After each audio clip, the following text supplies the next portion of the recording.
আরে সিগারেটটা ফেললে কেন? ধুই, একটু বিয়ার খাই।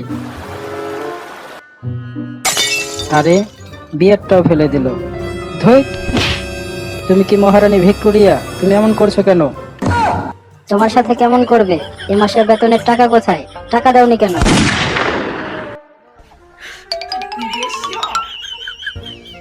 শুধু টাকা টাকা টাকা, নাও নাও তোমার টাকা। এই তো টাকা। আমার লক্ষ্মী সোনা, তুমি কত ভালো। আমার লক্ষ্মী সোনা বাবু, তুমি বিয়ার খাবে? এই তো আমি বিয়ার ঢেলে দিচ্ছি।